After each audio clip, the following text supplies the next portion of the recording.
Speech नहीं है ये कि आप किसी मुल्ला को मुल्ला कह दो, कटवा कह दो, काफर कह दो, उल्टे सीधे शब्द बोल दो। पार्लियामेंट की ईंट से ईंट तक हिला देंगे अगर बहुजन समाज के ऊपर ये उंगली करेंगे। ये पटकथा जो है वो नरेंद्र मोदी और संघ के द्वारा लिखी गई थी। भारत के एक सबसे बड़े वर्ग को, भारत के एक सबसे बड़े कौम को आप उग्रवादी और आतंकवादी कह रहे हैं और आपकी पार्टी से खुद उग्रवादी और आतंकवादी जीतकर और आज भी चैलेंज कर रहे हैं। 11 सांसद है, 11 सांसद पूरा इतिहास बदल देंगे। 2000 जो हुआ इससे अगर आप ये सोचते हो कि जो बीजेपी सांसद है जिसने कुंवर दानिश अली को अपशब्द कहे, और अपशब्द शायद सभी को पता है कि कौन कौन से अपशब्द कहे हैं, विशेषकर जो बीजेपी जो सांसद हैं जो उन्होंने जो अपशब्द कहे हैं वो किसी सांसद को नहीं कहे हैं, वो कहे हैं मुस्लिम को। आप ये देखिए कि वो मुस्लिम कम्युनिटी के एक सांसद को बार बार उग्रवादी, आतंकवादी, उग्रवादी, आतंकवादी, आतंकवादी कई बार उन्होंने ये शब्द बोला। और ये शब्द ऐसा नहीं है कि अचानक कुछ निकल गया हो और ह्यूमन एरर हो कि आपके मन में मुस्लिमों के प्रति नफरत है और आप उसे जो है उल्टे सीधे शब्दों से जो नवाज रहे हैं कि ये और वो। ना, ऐसा नहीं है। आप ये एक परंपरा है। अब इस परंपरा को देखिए, परंपरा कैसे परंपरा है।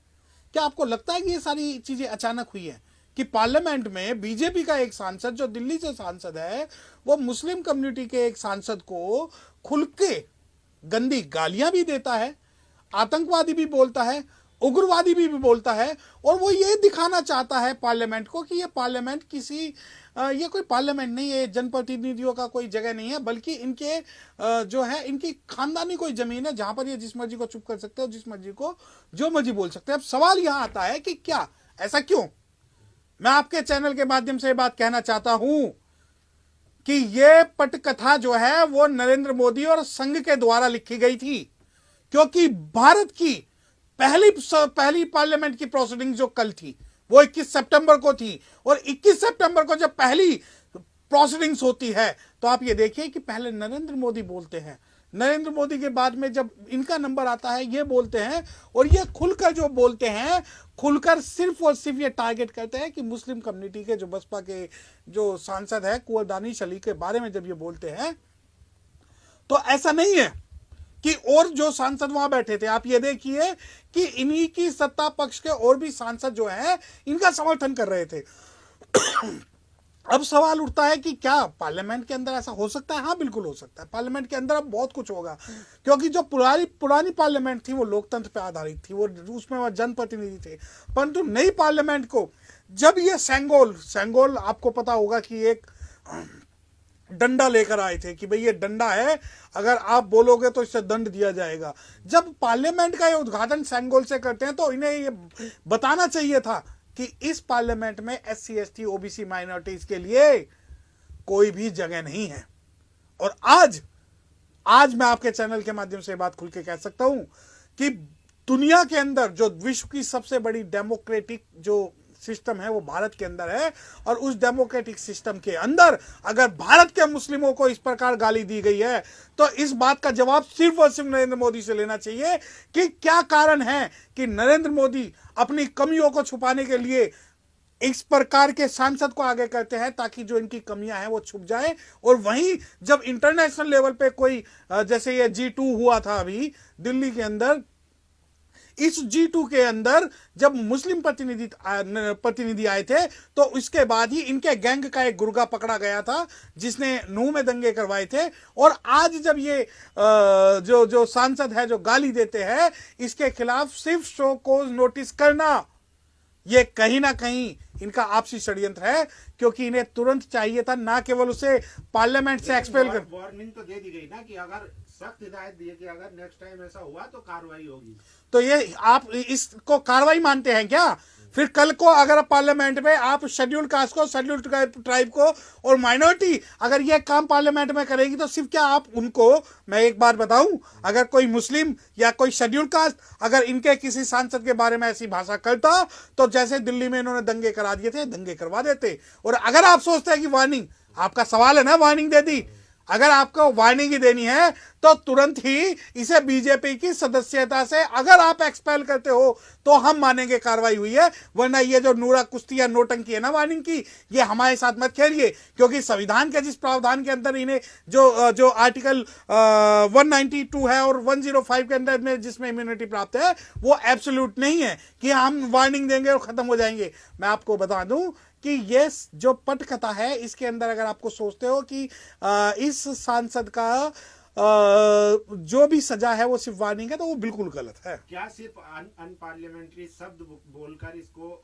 टाला जा रहा है, या ये एक हेट स्पीच का मामला है? क्योंकि जिस तरीके से, जिस एग्रेशन से, जिस मानसिकता के साथ बोला गया है, तो हेट स्पीच का मामला नहीं। देखिए, मैं एक टेक्निकल आपको एक बात बता दूं, ये हेट स्पीच का नहीं, ये सेडिशन का मामला है, ये देशद्रोह का मामला है। हेट स्पीच नहीं है ये कि आप किसी मुल्ला को मुल्ला कह दो, कटवा कह दो, काफर कह दो, उल्टे सीधे शब्द बोल दो, ये नहीं है मामला।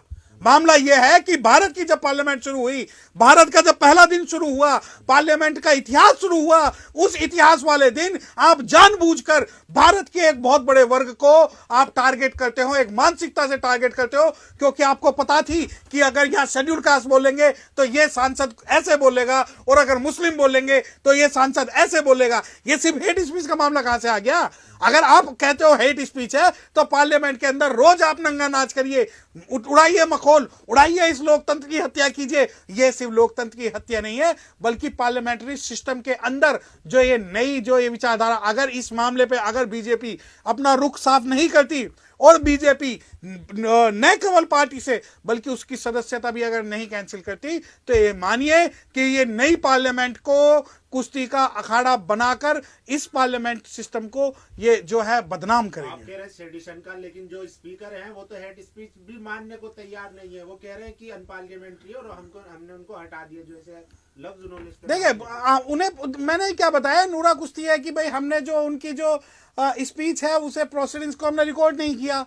जब आज पूरी दुनिया देख रही है, पूरा भारत देख रहा है, तो आप उस चीज को रिकॉर्ड करिए या मत करिए, सवाल ये नहीं है। आप ये कहते हो कि हमने हटा दिया है, क्या क्या पार्लियामेंट की कोई मर्यादा है? क्या पार्लियामेंट के अंदर कोई बिजनेस रूल्स हैं? क्या पार्लियामेंट का कोई सिस्टम है? अगर स्पीकर को तुरंत ये चाहिए था कि उसे एट द स्पॉट एक्सपेल करते, तुरंत उसके खिलाफ प्रोसीडिंग्स करते, तुरंत पार्टी को लिख के भेजते। बहुत सारी प्रोसीडिंग्स है जो बिजनेस पार्लियामेंट बिजनेस रूल्स के अंडर में हो सकती थी। परंतु अगर आप ये कहते हैं कि इसने जो गाली दी है, इसने जो गाली दी है वो ठीक है, पर मैंने सजा ये दे दी है कि मैंने उसको ऑन रिकॉर्ड नहीं लिया, क्या ये आप इसको वार्निंग मानते हैं? क्या इसको आप कार्रवाई मानते हैं? लेकिन जिस तरीके से उनके पीछे और भी डॉक्टर हर्षवर्धन दिख रहे हैं और रविशंकर प्रसाद दिख रहे हैं, जो खुद कानून मंत्री रहे हैं, मजा लेते हुए दिख रहे हैं। मैं वही बता रहा हूं कि इसमें सिर्फ जो वर्तमान सांसद है वो मोहरा है, उसके पीछे जो लोग बैठ के हंस रहे हैं, जो लोग प्रवोक कर रहे हैं, उन्हें पता था कि आज हम पार्लियामेंट के पहले दिन भारत के मुस्लिमों को, देखिए मैं आपको खुल के एक बात बता सकता हूं कि आज ये देखिए कि उसने कहीं ये नहीं कहा कि ये बसपा का सांसद है, उसने कभी कहीं ये नहीं कहा कि ये उत्तर प्रदेश से है, उसने कहीं ये नहीं कहा कि वो विपक्ष का है, उसने कहीं ये नहीं कहा कि लोकसभा या राज्यसभा का है, उसने सिर्फ ये कहा कि आतंकवादी, उग्रवादी, मुल्ला और भी पता नहीं क्या क्या। और बाहर देखिए, बाहर तो सुनिए, मेरी बात सुनिए, बाहर बताने के तो बाहर दानिश अली भी घूम रहे हैं, और बाहर जो अकबरुद्दीन ओवैसी भी घूम रहे हैं, और बाहर तो बहुत सारे लोग घूम रहे हैं। उन्हें छोड़ दीजिए, बाहर मिलके बताते हैं। अगर बाहर मिलके बताना होता तो शायद बहुत कुछ बता सकते थे। उन्हें पता है कि उनके पार्लियामेंट की इम्यूनिटी प्राप्त है। उन्हें जो पीछे जो उनके जो सांसद बैठे हुए थे, उन्होंने बता दिया था कि भाई तू आज बोल ले, तेरा कुछ नहीं होगा, क्योंकि स्पीकर से हम बोल देंगे कि वो कार्रवाई को और रिकॉर्ड ना ले। आर्टिकल 105 के अंदर में ये सिर्फ चीज हो जाएगी। ये प्रधानमंत्री की हरी झंडी के बाद हुआ है। ये पटकथा प्रधानमंत्री के द्वारा लिखी गई है, इनकी पार्टी के द्वारा लिखी गई है कि जब भारत की नई पार्लियामेंट का जब सत्र का शुरुआत होगी, तो पहले दिन हम जो भारत के मुसलमान हैं, उसमें ऐसा नहीं है कि कुंवर दानिश अली खड़े हो गए, उन्हें बोल दिया। अगर यहाँ पे कोई भी मुस्लिम सांसद होता तो उसके साथ ये यही व्यवहार करते, क्योंकि ये सोच के आए थे कि हम इसको आगे करेंगे, और ये व्यक्ति जो अमुख व्यक्ति है, ये कुंवर दानिश अली को या किसी भी मुस्लिम सांसद को, आप ये देखिए, उसका कोई राजनीतिक विरोध नहीं था उससे, उसका कोई आइडियोलॉजिकल विरोध नहीं था उससे, उसका जो विरोध था धार्मिक विरोध था। कि तुम मुसलमान हो, तुम आतंकवादी हो, तुम उग्रवादी हो और तुम बाहर मिलो और बहुत सारी चीजें। अगर देखिए, अगर सुनिए, अब बीजेपी जो है, बीजेपी इस मामले में खुशकी ले रही है, ठहाके ले रही है। पार्लियामेंट स्पीकर को तुरंत चाहिए। आप कहते हो कि हेट स्पीच का मामला है, भारत के एक सबसे बड़े वर्ग को, भारत के एक सबसे बड़े कौम को आप उग्रवादी और आतंकवादी कह रहे हैं, और आपकी पार्टी से खुद उग्रवादी और आतंकवादी जीतकर जो समझौता एक्सप्रेस की और मक्का मस्जिद के जो आरोपी हैं वो खुद आज पार्लियामेंट में आपने बैठाए हुए हैं। क्या ये उंगली, जब एक उंगली आप उधर उठाते हो तो 3 उंगली अपनी तरफ भी होती है, तो इसका मतलब ये तो नहीं है कि आप अपनी पार्टी की ही एक सांसद को आतंकवादी या उग्रवादी कह रहे हो। आप सिर्फ मुस्लिम समाज को कि भाई ये मुस्लिम कम्युनिटी के लोग कुछ भी बोल देंगे, तो ऐसा नहीं चलेगा। कुछ लोग कह रहे हैं कि इसमें जो है इनडायरेक्टली बहुजनों को भी टारगेट किया गया है, क्योंकि जो सांसद हैं वो बीएसपी के हैं। डायरेक्ट नहीं कर पा रहे, लेकिन खुल के जो है कि आप देखिए बीएसपी के हो या किसी के हो, अगर आप मुस्लिम हैं, बहुजन है, SC ST OBC हैं, तो इस तरीके से हम ट्रीट करेंगे संसद। ऐसा है, सुने, जो आपसे इस बारे में कह रहे हैं ना, इतिहास लिख देंगे, बदल देंगे सिर्फ सहारनपुर की घटना पे। अगर आप ये सोचते हो कि बहन जी ने इस्तीफा दे दिया तो बहुजन समाज कमजोर हो गया, पार्लियामेंट की ईंट से ईंट तक हिला देंगे अगर बहुजन समाज के ऊपर ये उंगली करेंगे। अगर मैं तुम चैलेंज कर रहा हूं, अगर ये सांसद बहुजन समाज के किसी भी व्यक्ति के खिलाफ अगर वो जाति सूचक शब्दों का प्रयोग करता ना, अभी तक पूरी पार्लियामेंट घेर देते।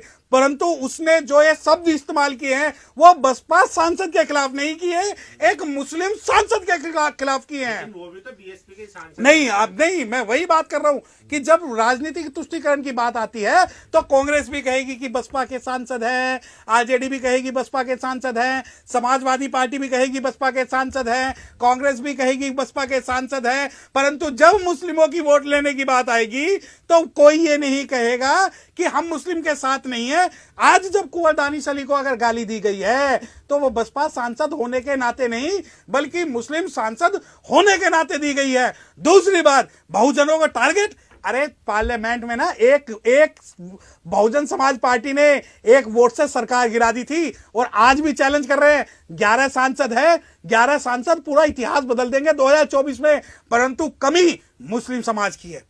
आप जब टारगेट कहते हो कि बहुजन समाज पार्टी के सांसद, अरे कहां गए जो पार्लियामेंट के अंदर मुस्लिम सांसद बैठे हुए हैं जो इनके भी गुलाम हैं, दूसरी पार्टियों से भी चुने हुए हैं, उन सभी को आवाज उठानी चाहिए। और अगर बसपा सांसद, कोई भी सांसद अगर इस मामले में कुंवर दानिश अली के साथ नहीं खड़ा तो यह पार्टी की भी गलती होगी और उस सांसद की भी गलती होगी। परंतु मैं आपको यह बात क्लियर कर दूं कि बहुजन समाज पार्टी शुरू से ही मुस्लिमों के पक्ष में खड़ी रही है, चाहे वो कोई भी उनका मुद्दा हो। और आज भी मैं आपको ये बात बता रहा हूं कि डायरेक्टली बात करते हो या इनडायरेक्टली बात करते हो, आपने अगर मुस्लिम समाज के एक सांसद को इस प्रकार की भाषा यूज करके अगर ये पार्लियामेंट के अंदर आप एग्जाम्पल क्रिएट करना चाहते हो तो मैं बता दूं कि एग्जाम्पल क्रिएट हम होने नहीं देंगे, क्योंकि आज ये वक्त आ गया है कि भारत के मुस्लिमों को, भारत के मजलूमों को, भारत के शेड्यूल कास्ट को, भारत की शेड्यूल ट्राइब को इसके खिलाफ आवाज उठानी पड़ेगी। अब आप ये कहोगे नहीं नहीं सिर्फ पार्लियामेंट के अंदर 2 शब्द बोले कार्रवाई हो गई, तो ऐसी कार्रवाई हमें नहीं चाहिए,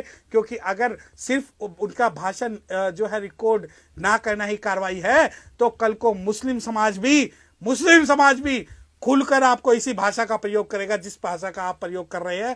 परंतु ये पार्लियामेंट्री सिस्टम के अंदर हम ऐसा नहीं होने देंगे। संविधान क्या कहता है इस बारे में? अगर किसी सांसद को इस तरीके से देखिए, सदस्यता रद्द होनी चाहिए, बिल्कुल ही नहीं चाहिए, गिरफ्तारी होनी चाहिए, क्या कहता है? नहीं, देखिए अभी जो संविधान के अगर हम प्रावधान की बात करें कि तो संविधान का प्रावधान 192 इस बात की बात करता है कि इन्हें एक इम्यूनिटी प्राप्त है कि पार्लियामेंट सेशन के दौरान अगर कोई भी जो प्रोसीडिंग्स हुई है उसमें बोलने पे उन पर किसी भी कोर्ट में कोई कार्रवाई नहीं की जाएगी।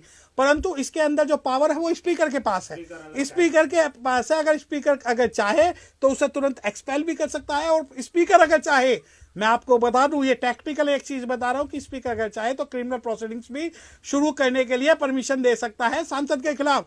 दूसरी बात, अगर आप संवैधानिक और पार्लियामेंट्री प्रावधानों की बात कर रहे हैं तो इसके अंदर बीजेपी सांसद जो है इन्हें तुरंत पार्टी से निष्कासित करना चाहिए पार्टी को।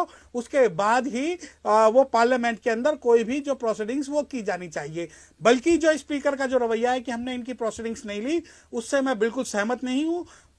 स्पीकर को तुरंत चाहिए कि उसके खिलाफ, स्पीकर को क्या पूरे विपक्ष को यह चाहिए जो आज मुस्लिम समाज की रहनुमाई की बात करते हैं, उन सभी को ये चाहिए कि इस मामले पे पुरजोर आवाज उठाकर इस बात का जवाब दें।